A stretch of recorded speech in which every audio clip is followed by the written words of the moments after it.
Hey everyone, and welcome back to another video. And in this video, I'm going to be going over this Partiful tutorial guide for beginners. Now this video is going to be particularly useful for individuals who want to start using Partiful to plan their events. How do you actually go ahead and use it? Now this video is going to be short, sweet, and simple, guys. There's not going to be a lot of steps involved. But the way this actually works is that first you're going to sign up for Partiful. Now here you have different tabs to filter out different events. Maybe it's upcoming events, hosted events, maybe it's open invite events, maybe it's events that you've attended. So that's the first filtering option with Partiful. Next, you're going to have next we're going to go ahead and create an event. So on the bottom middle side, we're going to click on the plus icon, and then we'll just name this event camping. Now we can choose a theme, so we'll actually keep this to a simple theme. And then for the middle icon, we're going to go ahead and choose a camping image. So we'll choose this one here.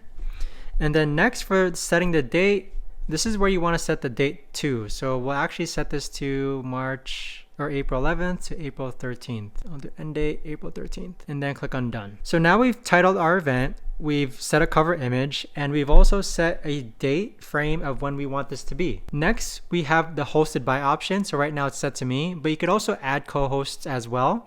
For the location, we'll actually set this to a certain place. We'll say Duck Creek, Utah, and then click on save. So you can set your location, and for the spots, you can set a certain amount of spots, or you can set it to unlimited. The cost per person, this is gonna vary from thing to thing or event to event.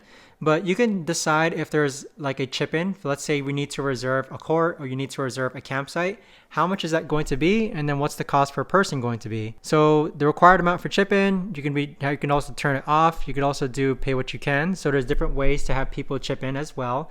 And with the payment, you could actually insert your Venmo, Cash App, PayPal, or GoFundMe as well. So the required amount, this is a really good way to actually go ahead and split things, but we're just going to go ahead and leave this blank for now. Now for the description, you can add your description here. So camping at Utah. You can insert links, you can insert playlists, you can insert registries. You can also insert a dress code, food situation, etc. So there's a lot of different things here that you can do. And then towards the bottom, you have the RSVP option. So this is what it's going to look like when it comes to people seeing your invite. So you'll be able to set a max capacity, require guest approval. Plus ones, you can edit this to how many people that they can invite. The RSVP button style, you can change this to icons, you can change it to modern dating, you can change it to lucky you. So there's a lot of different ways you can customize these, and you can also have it so guests can RSVP as maybe. So as you can see, the theme has changed where it's now more St. Patrick's Day themed. Now down below, you could actually add quick actions for hosts such as questionnaires, guest approvals, reminders. You could have guests require COVID-19 testing, hide activity stamps, etc. But that is essentially how to go ahead and use Partiful to create events and plan events. I use this a lot and it's really helpful at organizing events.